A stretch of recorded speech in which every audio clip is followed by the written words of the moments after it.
और कुछ समझना है तो बताइए।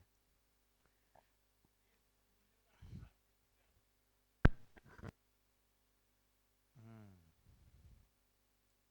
सब मूल्य का आधार एक चीज हो गया, और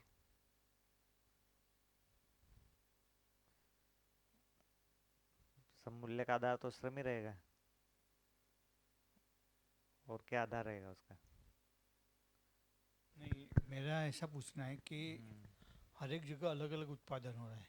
हम्म। ठीक है, कोई अनाज उत्पादन कर रहा है, कोई कोई वस्तु उत्पादन कर रहा है, और हम्म। हर एक में श्रम अलग अलग तरीके से लगते हैं।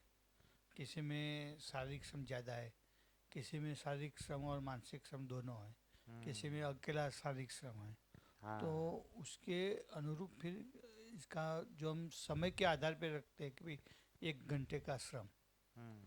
या तो उस तरह है, या उसके जो शारीरिक श्रम का जो प्रकार है उस तरह का रहेगा, या कैसे रहेगा इसे। हम्म। ठीक है। एक तो सबसे बड़ी बात यह है श्रम मूल्य में कि जो श्रम मूल्य की बात ना जीवन विद्या ने नहीं करी है पहली बार। ठीक है ना? यहाँ तक कि जो एडम स्मिथ ने इतना बड़ा अर्थशास्त्र लिखा है ना, 1700 पेज का किताब है उसका, जो उसका किताब है ना, वेल्थ ऑफ नेशन जैसे कुछ करके, उसमें उसने बहुत अच्छे से श्रम मूल्य का बात किया है, बहुत सारा बात किया है। और सारा बात करके कुल मिला के वो यहीं पहुंचा जो आप पूछ रहे हैं, कि सब लोग तो अलग अलग टाइप का श्रम करेंगे, है ना, किसी का ज़्यादा होगा, किसी का कम होगा, कोई हट्टा कट्टा होगा, बॉडी बिल्डर होगा, है ना, कोई मेरे जैसा शरीर वाला होगा, है ना, सब लोग अलग अलग रहेंगे। तो फिर कैसे श्रम मूल्य एक जैसा होगा? तो इसके आधार पे वो पहुंचा है कि श्रम मूल्य के आधार पे कोई व्यवस्था नहीं बन सकती है, ऐसा कंक्लूड किया उसने। इसलिए जो है वो डिमांड सप्लाई के आधार पर ही व्यवस्था हो सकती है। तो उसके बाद जो है मार्क्स ने इसकी बात उठाई, तो उसने मार्क्स का पूरा जो है श्रम मूल्य के ऊपर ही बात किया है मार्क्स ने। तो एल करके कॉन्सेप्ट है उसका, लेबर थ्योरी ऑफ वैल्यू। तो मार्क्स का पूरा लेबर थ्योरी के ऊपर है ना, कि कुछ लोग लेबर करते हैं और कुछ लोग जो है वो उसके लेबर का फ़ायदा उठाते हैं, यही तो है ना मार्क्स का पूरा। तो लेबर के बारे में बात किया है पूरा उसने, लेबर थ्योरी ऑफ वैल्यू। तो उसने ये भी बात किया है कि इसने जो श्रम मूल्य को जो उसने हटा के और जो बात करी है डिमांड और सप्लाई की, वो ठीक नहीं है, जिसमें इंडिविजुअल आदमी पैदा करता है और इंडिविजुअल आदमी कंज्यूम करता है। तो इसके आधार पर जो एडम स्मिथ ने कोशिश की व्यवस्था बनाने की, वो ठीक नहीं है, ऐसा मार्क्स ने बात किया है। तो उसने ये तो विरोध किया कि भाई इंडिविजुअल का श्रम और ये सब ठीक नहीं है, पर वो सीधे परिवार को छोड़ के और सीधे वो राष्ट्र के लेवल पे श्रम का बात करने लगा। ठीक है ना, कम्युनिटी पे पहुंच गया सीधे, तो परिवार पे नहीं आया वो। तो व्यक्ति से उठा, उसने पूरा व्यक्तिवादी आधार दिया एडम स्मिथ ने, और मार्क्स जो है पूरा कम्युनिटी पे पहुंच गया। तो श्रम ना तो व्यक्ति के आधार पे नापा जा सकता है और ना पूरी कम्युनिटी के आधार पे नापा जा सकता है। जो श्रम मूल्य है उसमें बेसिक यूनिट परिवार को कंसिडर करना पड़ेगा। ठीक है? तो जब परिवार में उत्पादन हो रहा है, तो परिवार में सभी टाइप के शरीर वाले लोग होंगे। तो जो युवा लोग होंगे, 20 वाले, 25 वाले, तो वो भी होंगे। फिर जो मानसिक श्रम की जब बात कर रहे हैं, या जो एक्सपर्टीज की बात कर रहे हैं, तो 40 वाला, 50 वाला, 60 वाला एक्सपर्टीज के साथ भी होगा। ठीक है ना? तो जो उत्पादन हो रहा होगा उसमें एक्सपर्टीज का भी कंट्रीब्यूशन होगा। फिर जो फिजिकल हार्ड लेबर होगा उसका भी कंट्रीब्यूशन होगा। और एक परिवार में मोटा मोटी सारे टाइप के लोग रहेंगे, जैसे मेल भी रहेंगे, फीमेल भी रहेंगे। तो भाई मेल ज़्यादा श्रम करेंगे कि फीमेल ज़्यादा श्रम करेगी? ठीक है ना? तो जो परिवार के लेवल पर इंडिविजुअल श्रम की जब बात करेंगे, इकाई के श्रम की जब बात करेंगे, तो परिवार के लेवल पर श्रम जो है वो खुद ही एवरेज आउट हो जाता है। एक परिवार जब उत्पादन कर रहा है ना, तो उसमें सब टाइप के श्रम लग गए, तो वो क्या होगा, एवरेज हो जाएगा उसका। तो परिवार को इकाई रखेंगे तब श्रम मूल्य की बात की जा सकती है। उसमें सभी टाइप के व्यक्ति आ गए, इसलिए उस इकाई में मोटा मोटी सारे परिवार एक जैसे ही रहेंगे। सारे व्यक्ति एक जैसे नहीं रहेंगे, पर मोटा मोटे सारे परिवार एक जैसे ही रहेंगे। फिर रही बात संख्या की, किसी में 3 हो सकता है, किसी में 10 हो सकता है। तो फिर यहाँ पर जो बात हो रही है कि उसमें उत्पादन वाले आयाम में अगर 10 से कम है लोग, तो उसमें फिर वो दो तीन मान लो, तीन तीन है या चार पांच है ऐसे, तो फिर उनमें वो जो 10 की संख्या पे मिल के जो परिवार हो रहे हैं, एक या दो परिवार, दो या तीन परिवार, उसको एक इकाई माना जाएगा। ठीक है ना, श्रम वाले कॉन्सेप्ट में, उत्पादन वाले कॉन्टेक्स्ट में। तो इसके आधार पे श्रम मूल्य की बात हो सकती है, परिवार में होगा वो कैलकुलेशन। नहीं तो श्रम तो कम ज़्यादा हमेशा ही रहेगा, और मानसिक श्रम वो सब भी हमेशा ही रहेगा। ठीक है ना, परिवार को इकाई मानेंगे तो। उसके बाद में जो धरती कहीं उपजाऊ होगी कहीं नहीं होगी, वो सबको अपन इसी तरह से अलग अलग तरह से नॉर्मलाइज कर सकते हैं। क्योंकि धरती ऐसे नहीं ना हर हर 100 मीटर पे बदल रही है, ऐसा तो होता नहीं है। तो एक बड़े एरिया पे एक अपन नॉर्मलाइज कर सकते हैं कि इस गांव में बहुत ज़्यादा जैसे यूपी को और गुजरात को कंपेयर कर सकते हैं, भी वहाँ बहुत ज़्यादा उपजाऊ है और यहाँ पे कम उपजाऊ है। उसका भी बहुत ज़्यादा अंतर नहीं होगा, क्योंकि एकदम ज़मीन में खेती करने वाला जो उत्पादन है ना, वो मोटा मोटी लोकल ही हो रहा होगा। तो लोकल में इतना ज़्यादा ज़मीन में अंतर होता भी नहीं है, इसलिए वो भी उतना बड़ा मुद्दा नहीं है ना। तो जो चौथे पांचवे जो सोपान है उसमें तो एकदम डायरेक्ट आहार वाले, आवास वाले, इस तरह के उत्पादन का नहीं विनिमय हो रहा है।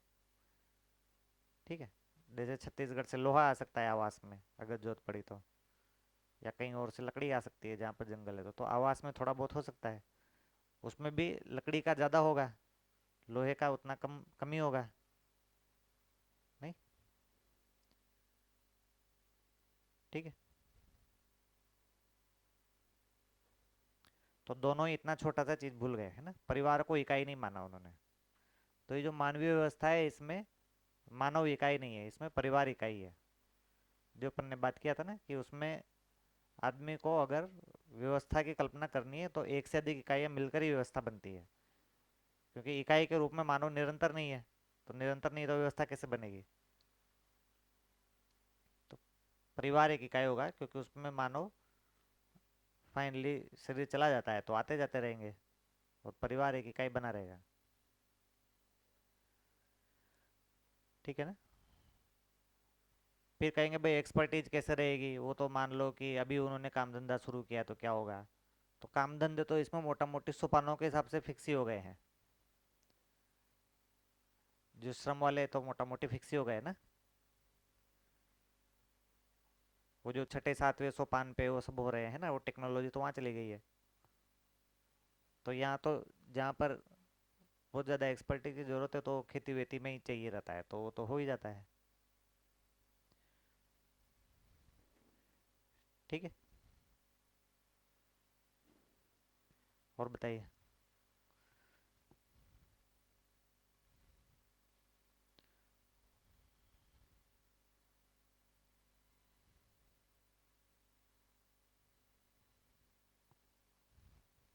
मुझको एक पॉइंट थोड़ा सा मतलब शेयर करना था कि ज़्यादातर मुझको लग रहा है कि काफ़ी सारी चीज़ें रिसाइकल हो जाएगी जब हाँ समाधानित हो बिल्कुल जाएंगे हम सब बिल्कुल। लोग।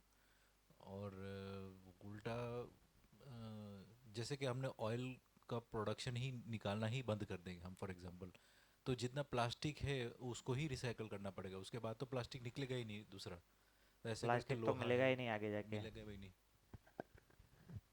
फिर रिसाइकिल भी प्लास्टिक को कितना करेंगे, वो तो रिसाइकिल करने के बाद तो खराब हो ही जाता है ना, प्लास्टिक क्वालिटी तो गिर जाती है उसकी। तो भी हम इतना सारा जो प्लास्टिक यूज़ कर रहे हैं, 40 साल बाद भी हमको सोचना पड़ेगा, 40 साल बाद प्लास्टिक नहीं मिलने वाला हमको। ठीक है ना। तो ये सब तो बहुत अच्छे से सोचना पड़ेगा। अभी जितना वो इलेक्ट्रिक व्हीकल की बात कर रहे हैं उसमें बहुत सारा भाग प्लास्टिक है, तो कितने साल ऐसे इलेक्ट्रिक व्हीकल चलेंगे। तो कहीं ना कहीं से ट्रांसपोर्टेशन तो कम होना ही पड़ेगा ना।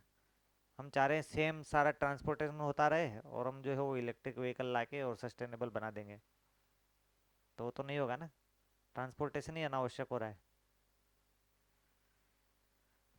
तो मानव को जो फिर आगे जाके पूरी धरती पर घूमना होगा, इधर उधर जितना भी जाना होगा, तो ज्ञान के अर्थ में आएंगे जाएंगे, है ना। अभी तो भोग के अर्थ में आ रहे जा रहे हैं, तो भोग के अर्थ में आने जाने का तो जरूरत ही नहीं है, ज्ञान के अर्थ में आने जाएंगे ना। तो बहुत सारा ट्रेवल तो वैसे ही कम हो जाएगा, ज्ञान वाला ट्रेवल बढ़ जाएगा। जो कि अभी जीरो है, ज्ञान के अर्थ में कोई भी कहीं नहीं जा रहा है, तो ज्ञान के अर्थ में बढ़ जाएगा ट्रेवल, लेकिन वो तो विद इन लिमिट ही होगा, मतलब धरती की लिमिट में होगा।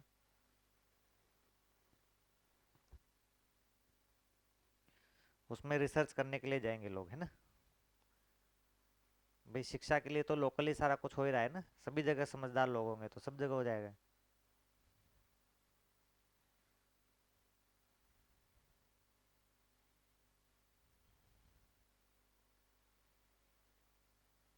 और बताइए।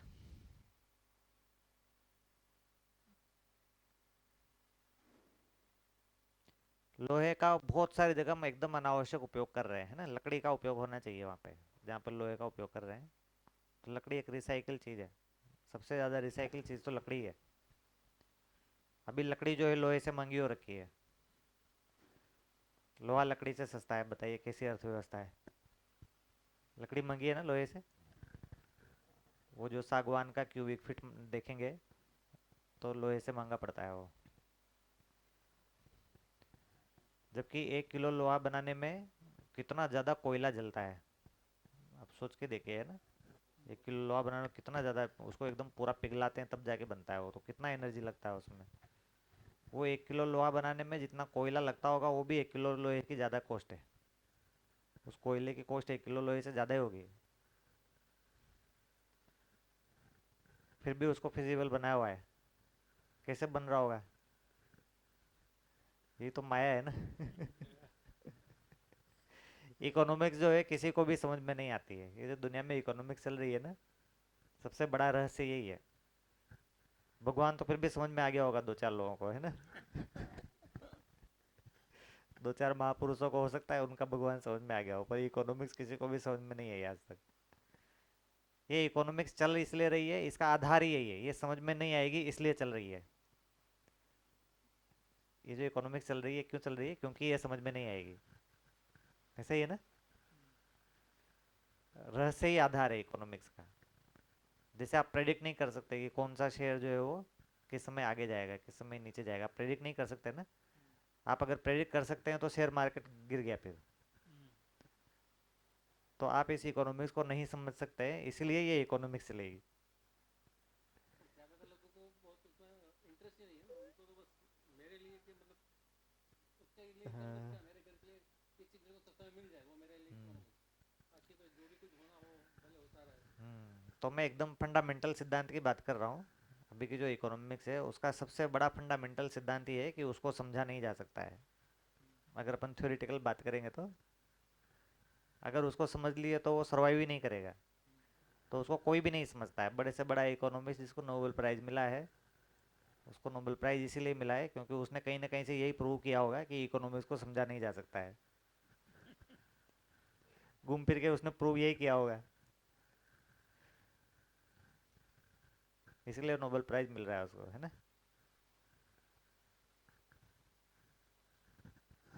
चलिए और बताइए। भैया ये एक निर्वाचित और मनोनीत दो शब्द आ रहे हैं। तो निर्वाचित में क्या, अभी का जो सिस्टम हाँ, है। निर्वाचित मतलब ये 10 लोग हैं, ये निर्वाचित है। मनोनीत मतलब समिति जो है ना उसको बोल रहे हैं मनोनीत। तो एक तो ये 10 लोग हैं और फिर ये 10 लोग तो एक हाई लेवल देख रहे हैं, है ना, पॉलिसीज को देख रहे हैं ये। हम्म। पर वो पॉलिसीज को जो एग्जीक्यूट करने के लिए फिर समितियां भी है, शिक्षा संस्कार समिति, न्याय हम्म। सुरक्षा समिति। तो 10 लोग तो गांव में हो ही गए, जो हर हम्म। एक परिवार में एक। और फिर कुछ लोग जो है समिति के रूप में भी होंगे, शिक्षा संस्कार समिति, जैसे स्कूल चलाना है, जैसे एक्चुअल में स्कूल चलाना है गाँव में, तो वो फिर वो 10 लोग मिलके स्कूल भी चला रहे हैं, ऐसा थोड़ी होगा। तो शिक्षा संस्कार समिति में लोग होंगे वो स्कूल चला रहे होंगे। हम्म। तो वो 10 लोग के अलावा होंगे हाँ गांव हाँ से। हाँ, 10 लोग के अलावा। और उसमें जरूरी नहीं कि वो निर्वाचित हो सकता है वो लाइफ लॉन्ग चलाए स्कूल को, हम्म। ठीक है ना। तो मनोनीत का अर्थ क्या है इसमें? हाँ वही ये 10 लोग। अपॉइंटमेंट। हाँ वही ये 10 लोग मिलके तय करेंगे, भाई ये स्कूल चलाएंगे, ये करेंगे, है ना। ठीक है ना। Election selection. हाँ। Election election. 10 लोगों के परिवार में से एक एक जाएगा, वो हो गया वो इलेक्शन हो गया, निर्वाचन। निर्वाचन हो गया। हाँ। फिर वो लोग मिलके हाँ वो लोग मिलके ग्राम सभा बुला के और ऐसे सर्वसम्मति से तय कर सकते हैं कि स्कूल को कितने लोग चलाना चाहते हैं। उसको जिम्मेदारी देनी है वो तय हाँ कर सकते जिम्मेदारी देनी, वो दे देंगे जिम्मेदारी, ठीक है ना। तो वो जो 10 लोग हैं वो एकदम नीति वाला काम कर रहे हैं, एकदम ऐसे डे टू डे स्कूल में नहीं घुस रहे हो, है ना। और वो नीतियाँ मोटा मोटी फिक्स ही होगी, इसलिए उनके ऊपर कोई बहुत विशेष लोड है ऐसा नहीं होगा। नहीं तो 10वें सोपान वाला आदमी तो मर ही जाएगा, है ना। ठीक है ना, तो समितियां भी है साथ में। फिर एक पेज नंबर 34 पे जो विस्तार वस्तु विषय प्रणाली है ना, उसमें एक शब्द आता है अर्थशास्त्र के साथ प्राकृतिक एवं वैकृतिक। तो वैकृतिक का क्या अर्थ है? हाँ, विकृतिक मतलब जो अपन मानव जो बना रहे हैं ना चीजों को, उसको विकृतिक बोलते हैं। अच्छा, मानवकृत। मानवकृत, हाँ, मानवकृत को विकृतिक बोल रहे हैं। ठीक है ना।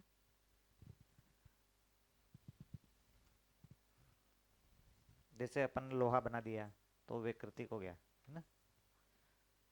विकृतिक का ऐसे टेक्निकल मीनिंग बहुत गहरा है यहाँ पे। विकृतिक मतलब उसको विकृत किया है हमने, तो उसके नेचुरल फॉर्म में नहीं है वो। तो जैसे लोहा है तो लोहा उसके नेचुरल फॉर्म में नहीं है ना, धरती में ऐसा लोहा थोड़ी रहता है। वो तो किसी आयरन ऑक्साइड के रूप में, ऐसे मिट्टी के रूप में रहता है ना, ऐसा लोहे जैसा लोहा थोड़ी रहता है।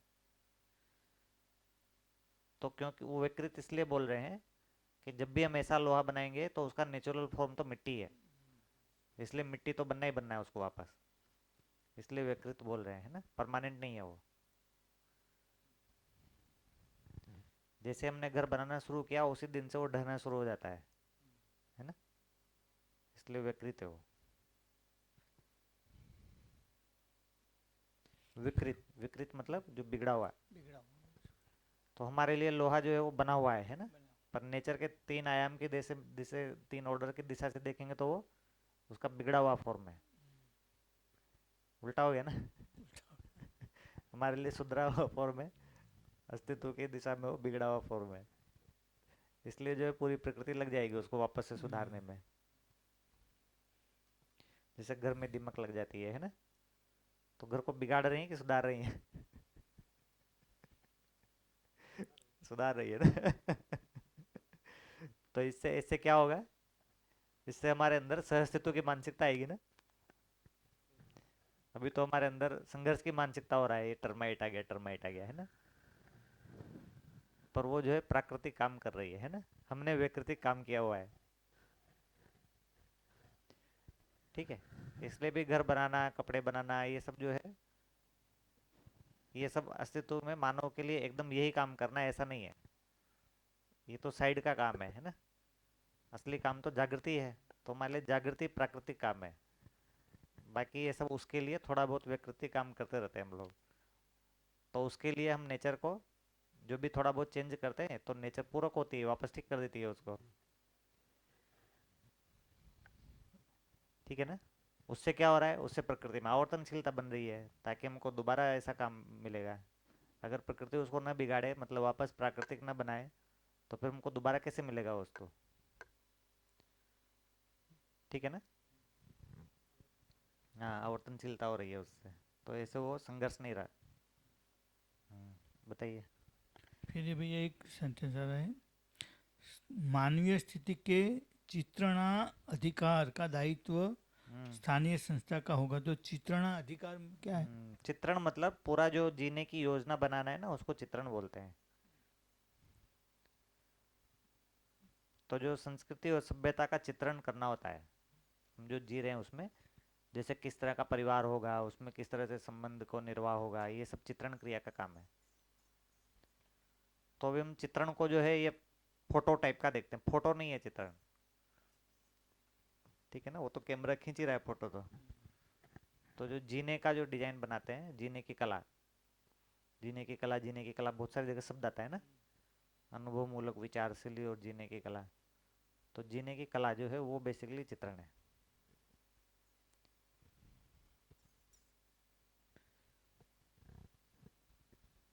चलिए और बताइए।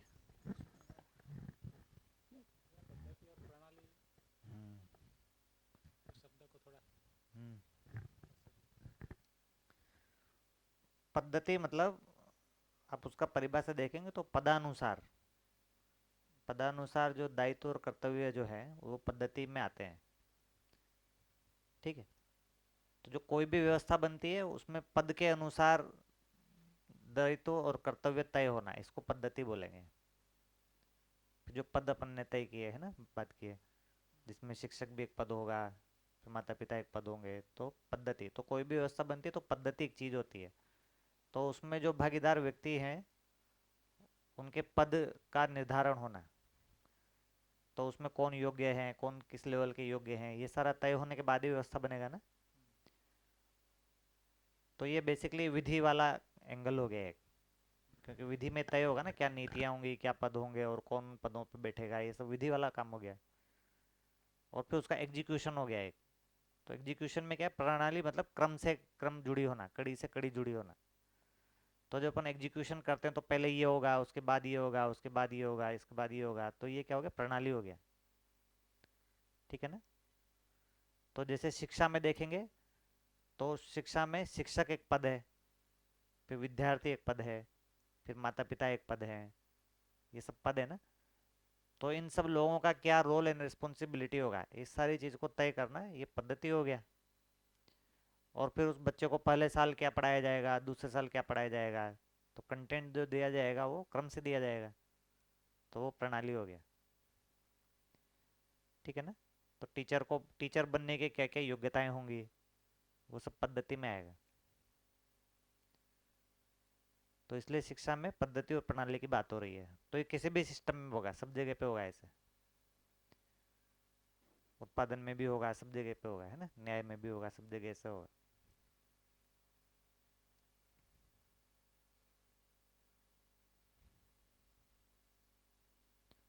और बताइए।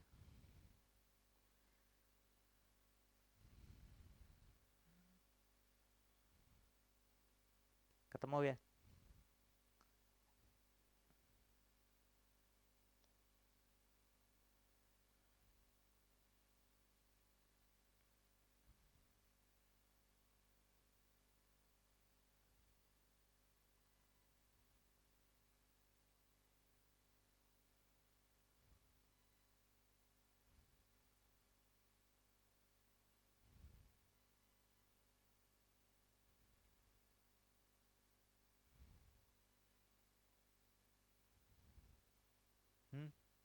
Standard question.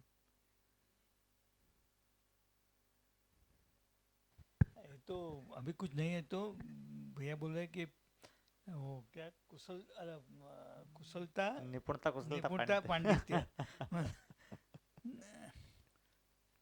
मगर भैया बौद्धिक नियम को थोड़ा खोलिए ना डिटेल में। और इसमें असंग्रह जो वाला बात है ना, ये कि असंग्रह। जनरली एक सूचना है कि भाई व्यव के लिए आए हाँ, ऐसे। वे के लिए आए। तो असंग्रह को कैसे देखना है वो जरा रखिए डिटेल में। हम्म, मतलब बौद्धिक नियम को डिटेल में रखिए। हम्म। आपने रखा था मगर थोड़ा टच करके निकल गए।